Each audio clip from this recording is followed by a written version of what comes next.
Hey friends, it's Heather at Bush Poppy Farm.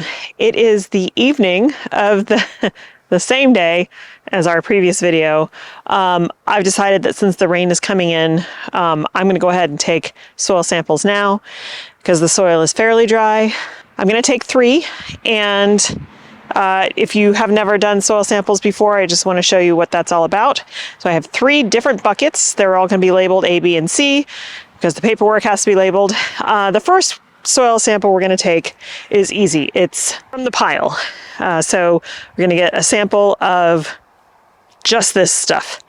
Is this the problem? Is this what has the persistent pesticide in it? Or maybe there's no persistent pesticide anywhere. It's just crappy soil, maybe too high in salts, whatever.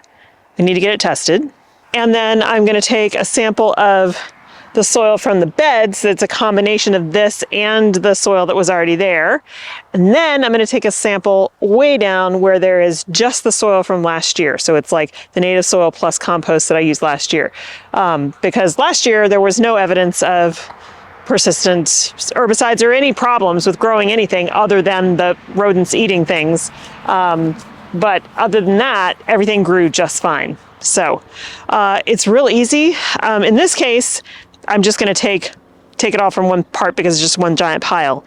But when we go to do the others, we're going to take samples from different places in this plot so that we get a good representative sample of what's going on. Okay, so I've got buckets, individual buckets for everything. They'll all be labeled, like I said. I'm going to call the lab tomorrow and find out which specific tests I need to request to get that information. Because I think it's more than just a regular soil test that I normally do. Okay, that's more than enough. Good news is it's fairly dry. It needs to be dry because you're going to be putting it in a paper bag to send it along, and otherwise it'll get all yucky and melty in there. Okay, for my second sample, I'm going to take it out of this middle bed where pretty much everything has either died or been eaten. I mean, it's completely empty here, except for the few ranunculus and the feverfew, which, while still green, should be triple the size they are. The straw flower is still growing, but you can see they've got some yellowing on them. And then this stuff over here, which is growing, also has a lot of yellowing at the base. The stalk is completely yellow, but the daucus and that more, I think that's another round of Magus, doing okay. But the ranunculus and the snapdragons, which are barely, I mean, they haven't grown since I put them in the ground back in October. The status, same thing. So in this bucket, I'm just going to, and you can see how hard this soil is. Look at that. I mean, that should not be the case with fresh soil that's just been put on here a couple of months ago. And all it's done is sit in some rain. Okay, a little bit from that bed. And we'll take some from this bed. Definitely want to scrape away the straw because that will impact the results. So yeah, see, this is very wet. So I'm going to have to let this sit out for a little longer in a tray to dry out before I can mail it. Okay, I'm going to take some from here as well. All of this, again, same soil mix. And then basically we're just going to mix this up in this bucket and put a sample of it in the paper bag. I think it's a cup of soil that they need. For this bucket, we have sampled from 3 spots in this plot area where we know that we have native soil with a little bit of compost from last year and then the new soil mix from this year. Final game plan, final test is out here in the unfinished beds. These are beds that have not had gopher wire put in them. They've got the mums in them from last year, or at least a few that survived. And they've got this, landscape fabric over it. This was the sunflower bed. So I'm just going to take some samples here. And again, this soil was the native soil with compost put down on top of it. It's hard to get it out of that hole. Okay. So one of the things I find interesting is that the Lisianthus that are in this bed here hardly have any of that new soil in here. I just put a little bit on the top to raise the soil level, and look how they're doing. So this to me, I mean, granted, not all of them came up, which is a real bummer, but they're doing a whole lot better than the stuff in the other beds, which is practically not there. The ones that are there are very tiny and mostly yellow. The other thing to note is that those beds where I added that soil hardly have any weeds at all. Like a few, but hardly any. And in the surrounding area where there was just native soil, grasses, everything is growing. So that makes me very, very suspicious that this is an herbicide issue. Again, it could be high salts or something like that. We'll know with the test. But, you know, where the daffodils are here and there, tons of weeds. You would expect that. I expect that this time of year. Last year, those beds had so much grass in them that I could not keep up with weeding them. Now, granted, we did excavate the beds out, put that gopher wire in, and put the same soil back in, and then top it off with this new stuff. But I would still expect a lot of grass seeds and things to be in there. Okay, so game plan. Once I had a chance to totally freak out about potentially losing a ton of growing space this year until I can remediate soil. I think what we're gonna do is take these 4 beds. We're gonna convert them. We'll get them under protected cover. These do not have the new soil on them. So this is a ton of work to do in a very short period of time, but Mike is gonna help me. And I wanted to protect these at some point anyway, but so now we'll just be getting it done sooner rather than later. The mums that are still in here that I was trying to overwinter and grow again, I will just pull those up, heel them into like a crate or something with safe soil, and then replant them once this gets all done. So we have a bed over here, and then these 3 beds that I can plant this year if we get it protected. Once the ranunculus are done up here, we have another protected space. And then the sweet pea bed is actually protected and safe soil because I did not put soil from the pile in it. However, the dahlia bed has a whole bunch of soil from that pile in it. So I may not be able to plant the dahlias there this year. So I also have space that we can build another 8x4 raised bed right up here next to the tulips, which I had planned on doing anyway. I just hadn't planned on doing it now. But there's space here for another 8x4 bed that we can put with safe soil in it. Okay, so that'll be another growing space. And then this bed is full of that crap soil. The tulips are coming up. So that's good. It is going to be very challenging though, I think. Here, I'll test this guy. Oh, okay. I would prefer to get the entire bulb, but that's better than I had thought it would be. I'm hoping these guys will get taller like this one did. So for next week when I harvest. So I may not be able to get all the bulbs out of here, but I think all of them will be tall enough for me to harvest reusable stems. Then I can empty this bed if this turns out to be contaminated soil. I can empty it and we can put good soil in here to grow in here as well for the summer. And then I also have my growing space at home, which I really, really don't want to give up because that's my vegetable garden. But I may not have a choice. At least I have options. Finally, we have 2 beds up here that we could use. So this bed Mike did yesterday. This is the bad soil. But we can empty it out. I haven't put irrigation or anything down yet. We can empty this out, just dump it along the fence line over there, and fill it with good soil.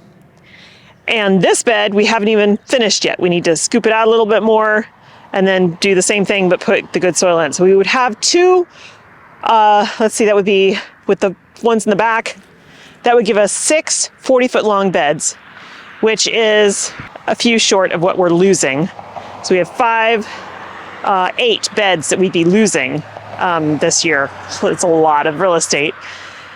But at least if they were filled with good soil, safe soil, we would then know we could for sure grow in them, and I could focus on remediating those beds. I'll check back in with you tomorrow. I'm gonna call the lab. I use Logan Labs to do all my soil testing, so I have like a history of the soil with them, which is good. And I'll find out what exact tests they want me to run on these, because I think it's gonna be more than just the basic soil test. And then we'll go from there. Keep your fingers crossed. I'll keep you posted. I'll talk with you tomorrow. It is 2 days later. And I just filmed an entire segment for you, and there was no microphone on. So here we go again. Maybe I'll be more succinct this time. Okay, so yesterday I spent the whole day doing a lot of research and planning and stuff. The soil sample is still drying out. It needs to dry completely before I can put it in the paper bags and send it off to the lab. If you put it in wet soil, it'll degrade the bag and probably grow mold and stuff like that, so that can mess with your sample. So hopefully tomorrow I'll be ready to do that. I have a solid plan in place, and we're gonna get started on it. We have 4 days to do it. Today's Thursday. We've got until Sunday afternoon to finish this project, and it's a lot of work. When I say we, it's me and Mike and Aiden on the weekends. He's in school today, but yeah, on the weekend, he's gonna need to help us out here. So, multi-prong approach, and it's gonna work whether the soil is contaminated or not. If it's not contaminated with broadleaf herbicides or pesticides or heavy salts, then there's less work involved, and I can amend the soil and still use it. So that's what we're hoping for, obviously. But today I'm going to come into these beds and use my pitchfork to act sort of as a broad fork.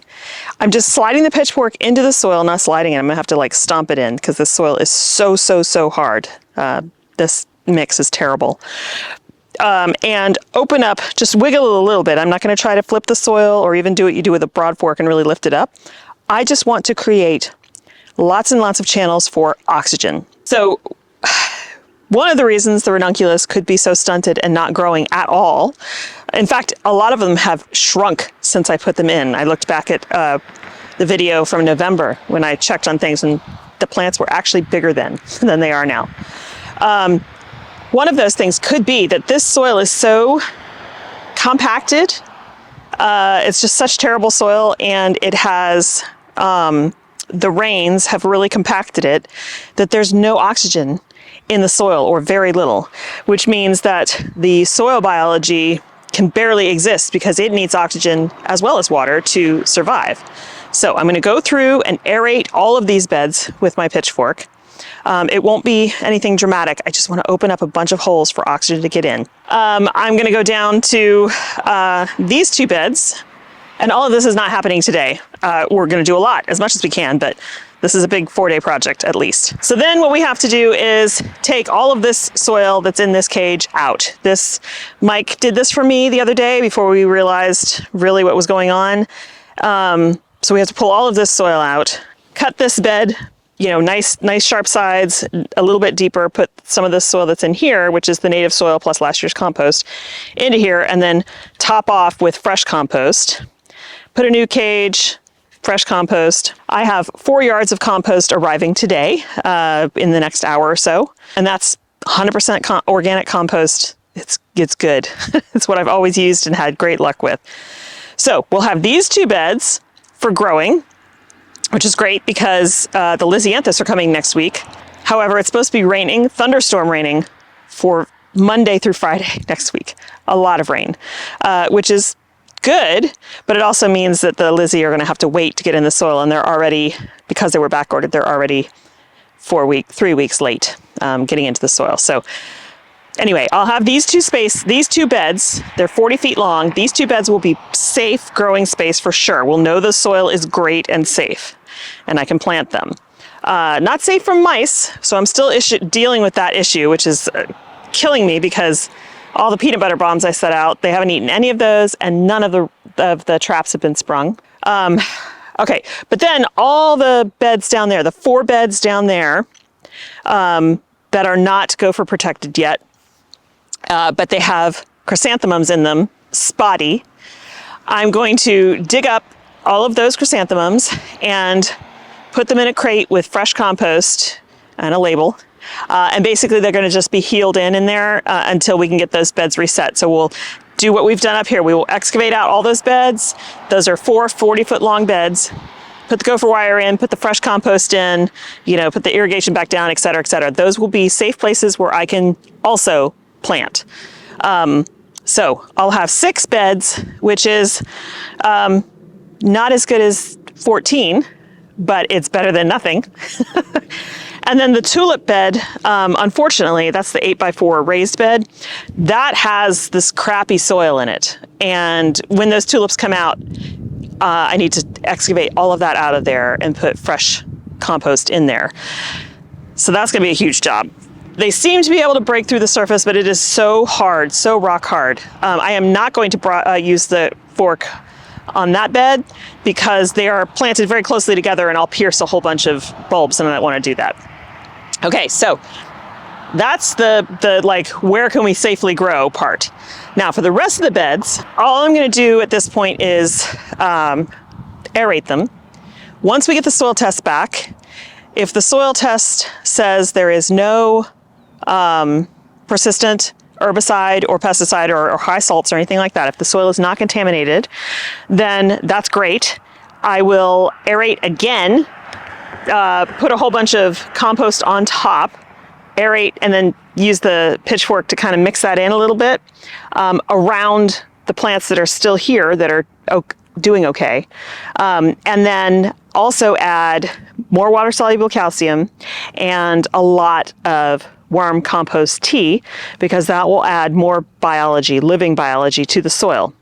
Now, I'll do some of the same things if it is contaminated soil, but with a few additions. So over time, like 7-10 years, soil microbes will eliminate broadleaf pesticides and stuff like that, and herbicides from the broadleaf herbicides and pesticides, and even some other things from the soil. They will eat it and it will go away. But I don't have 7 to 10 years to let that happen. So what we're going to be doing is something called phytoremediation, which is has been used for decades, probably way longer than that. And basically what it is planting specific plants that do the job of taking the chemicals or whatever you're trying to get rid of, toxic waste, nuclear waste, out of the soil. And there's multiple ways to do that. I'll do a whole video on what phytoremediation is, because there's lots of different types of phytoremediation. But the kind we're going to be using is called phytoextraction. And specifically, sunflowers are hyperaccumulators. They're excellent at pulling all this nasty stuff out of the soils and sequestering it inside their tissues and their roots. Then that material is pulled out of the soil, not cut down, but pulled out, because now you think about it, it's almost like a magnet that you put near iron filings, and all iron filings get attracted to the magnet, and then you take that away. You don't want to shake those filings back off, because then you're just putting it right back where it was. So those plants I will not be able to sell. They will be,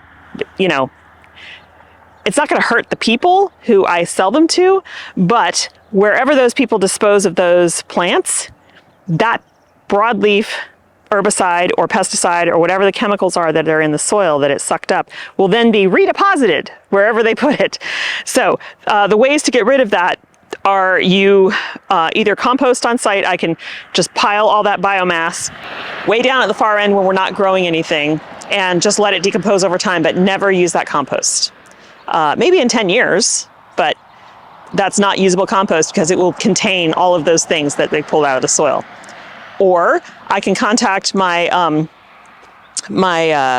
waste recycling company and find out what they want to do with it. Generally, they will incinerate those materials at temperatures that I just cannot reach, even if I was able to do like a bonfire out here, which we never do. Even in the wet season, it's just not safe in California to burn. So yeah, so that's the goal. If the soil is not good, but that still doesn't mean that it would necessarily be safe for me to grow in the following year, I will have to test that soil again to see if it's been eradicated. Yeah, so really, really, really hoping that that is not going to be the case, that we don't have contaminated soil, that it's just crappy soil with a lot of like clay and stuff that compacts easily in it. That's my hope, because that I can amend. Like I said, lots of compost, lots of mixing it in, lots of water-soluble calcium, and probably lactic acid bacteria as well, which I can make, and worm compost tea. And then that will over time make the soil better, but it will at least be able to, we should at least be able to plant in it for summer, if that's the case. So until we get that data, there's no way of really knowing what's going on here, but hopefully that data will be coming in the next week or so. I'm going to try to send those off tomorrow. So for now, I'm going to enjoy myself by aerating all of these beds. I think that the ranunculus harvest is non-existent for this year, at least in these beds, because these plants are so tiny, they will never get big enough to produce flowers before it gets too hot. So yeah, we've lost all the ranunculus for this year. There are a handful of the romance variety up in the raised bed down the property there, but not very many. So they're doing better than these down here. That soil is not nearly as compacted. But they still should be blooming at this point, and they're still quite small, but at least they're green. They're deep green. Look how they're supposed to look. Whenever I have a massive problem that I need to tackle, once I come up with a game plan, then I get excited and I can't wait to get started, and it just feels good to be actively doing something, because it gets rid of that helpless feeling.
Okay, so we're home. I ran out of batteries, so I couldn't film the rest. But what we did was get those 2 beds dug out, hardware cloth put in, the soil compost put in, and I ran irrigation on one of them.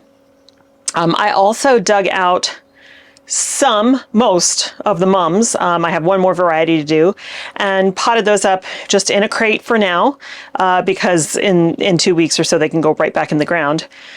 And so tomorrow, and boy, we are tired. Mike is such a rock star because he moved so much compost today, so many wheelbarrows full.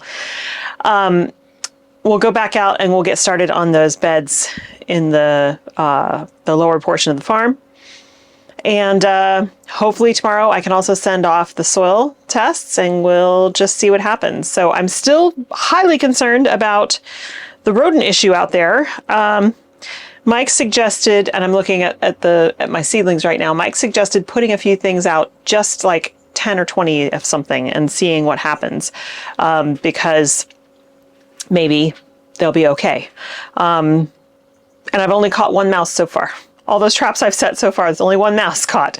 But I mean, I do have trays of things. There's Cynoglossum here, which I would love to put out, but that got eaten like very quickly last time.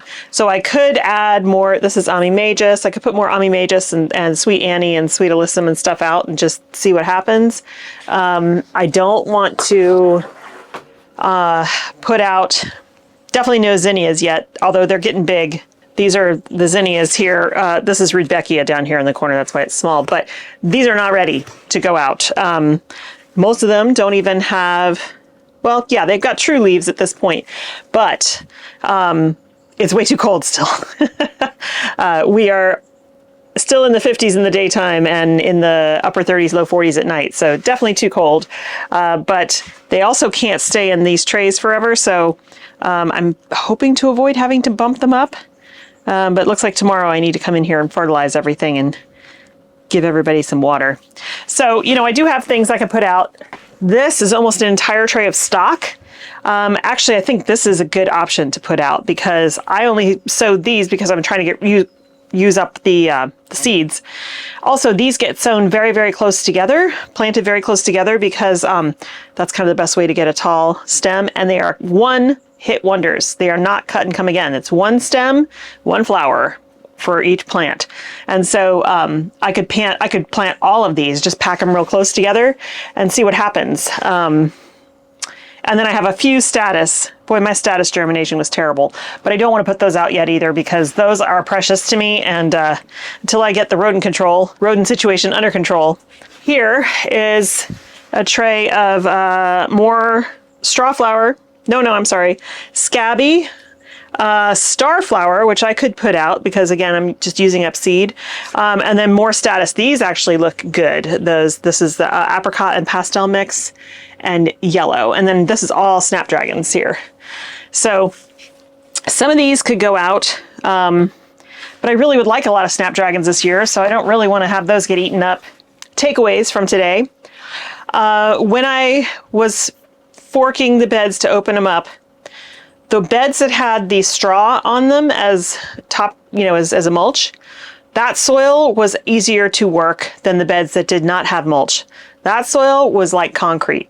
So I think the straw is doing its job of holding in some of the moisture, and it just, the soil is better, consistency wise. Not good, but better. Okay, so I'm thrilled that we have 2 guaranteed safe places to plant.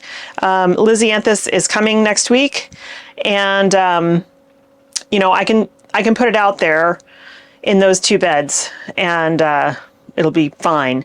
And I'm thinking I'm not going to use. Last year I used, for the first time ever, landscape fabric with the pre-cut holes, and I loved it because it really helped with the weeds were overpowering last year. That is a great hiding place underneath that row cover.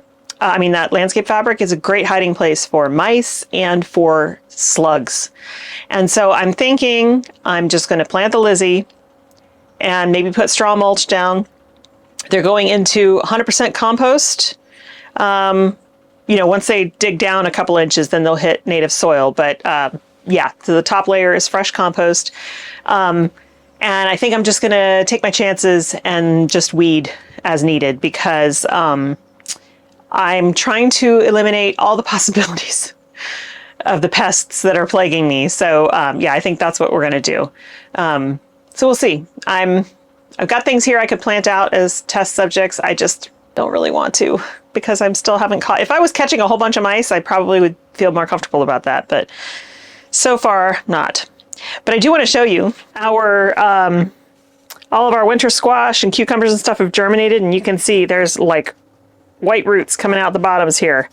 So these actually I'm going to have to bump up. They're getting their true leaves. Same with this big tray down here. And I think if I want to keep them in the greenhouse a little longer, I think they just need to get bumped up. So to that end, because there's no room to do that right now, I think what I'm going to do is during all the rain next week, we will bump those up. And at the same time, I think on Sunday, which is going to be our last rain-free day for over a week, I will go ahead, I'll start hardening them off tomorrow, but I'll go ahead and transplant out some of these flowers. Not a lot, just in, you know, to see what happens with the rodents out there. I'll put them in the top of the Lisianthus beds, just to see what happens. They'll be sacrificial lambs, I guess. Yeah, and that will help make a little bit of room on these shelves. I also have room in the front garden, but this stuff is not ready yet. Not yet. And with this incoming week of storms, we're going to have lower temperatures again. So I could put out, like I have some cabbage and some kale and stuff that can go out. That's not a problem. And I have some other things already hardening off, so I can go ahead and put that out in the garden. But everything else, it just needs a little bit more time. So it's going to be interesting finding places to put this stuff. I also need to start a bunch of seeds for lettuces and stuff for the veggie garden kits that people are purchasing. So that and more sunflowers, which take up space as well. So thanks so much for hanging out with me, you guys. I hope you have a wonderful time in your garden, and I will see you in the next one. Bye.